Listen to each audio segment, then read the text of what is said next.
Hello guys, so yesterday I got to see The Neon Demon. So the film is starring Elle Fanning, who does a marvelous job, and I have to say I wasn't very impressed with her in Maleficent, which wasn't a very good film overall. She's doing amazing here though. You can just see her character change from what she is in the beginning to what she becomes towards the end. She does a good job of conveying what is going on inside of her head. There's almost like dream or hallucination sequences that are very interesting. I think it's Cliff Martinez who does the music, which is really amazing club music and a very thumping beat and electronic fitting all of the blinking lights. There should be a warning for people with seizures because, to be honest, I was sitting there going like, whoa. And yeah, so we have a very weird and creepy Keanu Reeves. We have Abby Lee, who plays another model in the film, and she does a really amazing job. And Jenna Malone is really also doing a good job, even though she has one of the more controversial scenes. And I have to say, it made me a bit squeamish, but yeah, I could have lived without that scene, to be honest. But I mean, if they thought it needed to be in the movie, I can respect that. And we have Bella Heathcombe.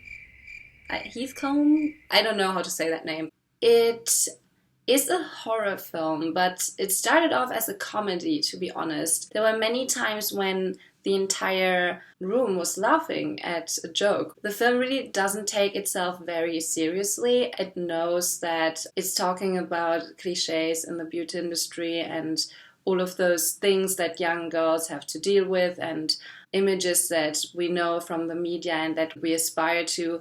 So there's really this light-hearted, ironic part to it. But at the same time, there's this downward spiral that just gets really serious and threatening. It's almost like Elle Fanning is being fetishized in this film, which is the whole point because she is this beautiful newcomer model and everybody wants to be her, wants her.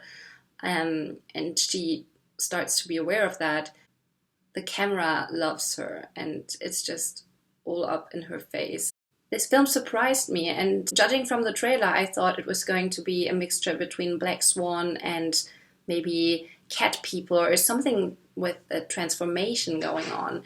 And there is a transformation here, but not like I thought. I mean, I saw some things coming, but I couldn't predict everything. And I always like that because as a film student, I usually know all of the tropes and I can see stuff coming a mile away. So this was actually a nice surprise, or not so nice, because the stuff that I actually didn't see coming was kind of traumatizing. It contains hints during the film that I noticed while they were happening, but I didn't really know what they were hinting at.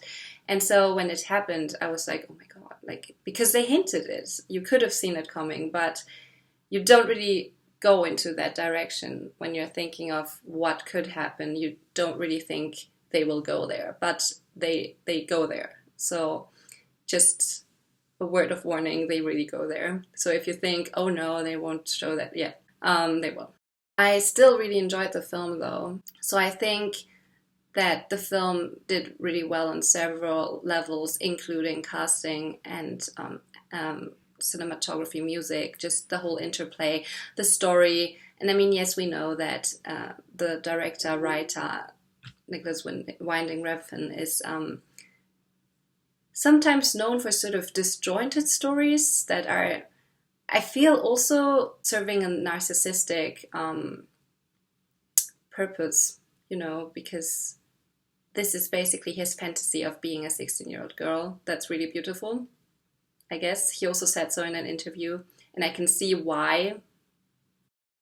And yes, I think the film demonstrates that, but I think it's really interesting and worth seeing. So I would give it 8 out of 10 points because it is gross and it plays with the audience, but it's an experience.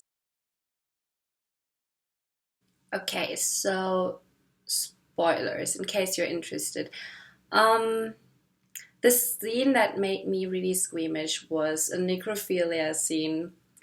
It sort of makes sense where it is considering the character that commits it, but I don't know if it was really necessary to drive that point home this way. I guess it supports the whole notion that a certain amount, a certain kind of beauty really inspires obsession in people. This whole film and jokes in the film are based around the fact that people just stare at that girl and lose their mind. So I guess this goes on in the same vein, but it was really explicit. And to be honest, I haven't seen anything similar in another film yet. The other thing is there's cannibalism in this film. When it happens, it's not graphic, but the aftermath is graphic. And, well, I mean, I'm happy. At least we never got to see the maimed body.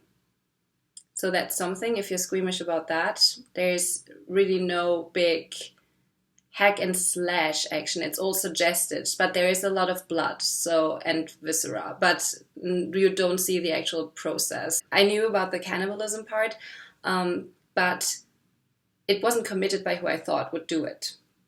Make of that what you will, because I don't know if your thoughts go into the same direction as mine.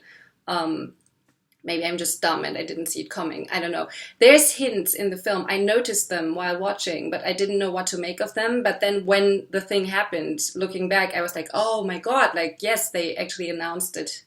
Like, it was going to happen and they showed hints beforehand. So, yeah. I just think it's a very interesting film. So I hope you'll also get to see the film with a good audience. Because I feel like that always adds to the experience of the film. So yeah, go and see it if you like horror films, and